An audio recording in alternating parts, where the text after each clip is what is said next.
ఈరోజు మన ANN Telugu morning న్యూస్లో ముందుగా మహాపత్రికతో మనం మొదలు పెడదాం.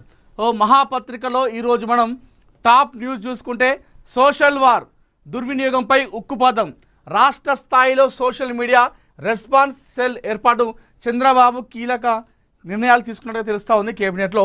ఒకసారి ఈ వార్త మనం పూర్తిగా చదువుదాం, ఎందుకంటే ఆంధ్రప్రదేశ్లో గత కొన్ని రోజులుగా ఈ వ్యవహారం నడుస్తూ ఉంది.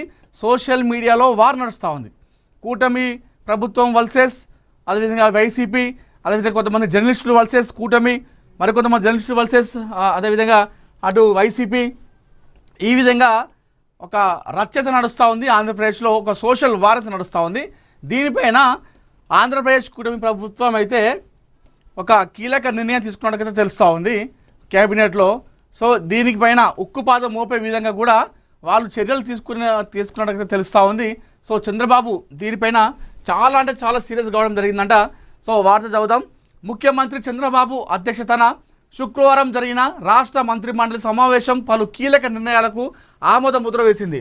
సమాజానికి సోషల్ మీడియా దుర్వినియోగం ఒక రోగంలా పరిణమించిందని, దానివల్ల మేలు కంటే కీడే ఎక్కువ జరుగుతుందని కేబినెట్ అభిప్రాయపడింది.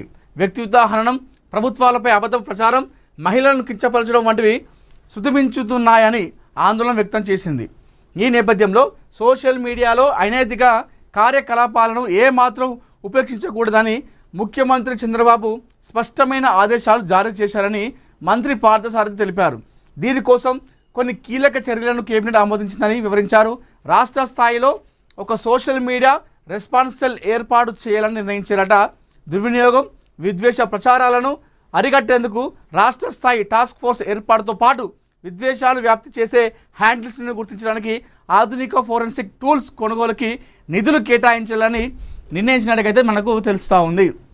ఈ మధ్యకాలంలో మనం చూస్తూ ఉన్నాం, ఏది జర్నలిస్టు ప్రశ్న రావణ్ అరెస్టు తర్వాత ఆంధ్రప్రదేశ్లో రాజకీయాలు మరింత వేడి రాజేసుకున్నాయని చెప్పుకోవాలి. సో ప్రశ్న రావణ్ అక్కడ ప్రభుత్వాన్ని, కూటమి ప్రభుత్వాన్ని, అదేవిధంగా పవన్ కళ్యాణ్ పైన వ్యక్తిగతంగా ఆయన విమర్శలు చేయడము, అదేవిధంగా మత విద్వేషాలు రెచ్చగొట్టే విధంగా ప్రసంగాలు చేయడము, రాముడిని సీతను కించపరిచేలాగా చేయడము, పవన్ కళ్యాణ్ వ్యక్తిత్వాన్ని లేదంటే ఒక బహిరంగ సభలో మాట్లాడుతూ ఇష్టానుసారంగా, అంటే ఆ భాష అనేది ఒక 10 మందిలో మనం ఉన్నప్పుడు ఏ విధంగా మాట్లాడాలో తెలియకుండా మాట్లాడడం, ఇదంతా దీనంతా కూడా పరిగణలోకి తీసుకున్నటువంటి కూటమి ప్రభుత్వం, ముఖ్యంగా చంద్రబాబు నాయుడు ఈ సోషల్ వారి పైన ఉక్కుపాదం మోపుతున్నాడు. అయితే ఎవరెవరైతే ఇలాంటి విద్వేషాలు రెచ్చగొడతారో, ముఖ్యంగా మహిళలపైన, అదేవిధంగా ఒక వ్యక్తి గురించి, వ్యక్తిత్వ జీవితం గురించి వ్యక్తిగతంగా మాట్లాడడం కానివ్వండి, వీటన్నిటిని ఎవరైతే మాట్లాడతారో ఆ హ్యాండిల్స్ని వెంటనే పట్టుకునే విధంగా, గుర్తించే విధంగా వారంతా కూడా ఒక ఫోరెన్సిక్ తెచ్చుకోవడానికి మనకు కొన్ని నిధులు కేటాయిస్తే మేము వీటిని అంతా కూడా, అంటే సోషల్ వార్ని అరికడతామని చెప్పేసి చెప్తా ఉన్నారు.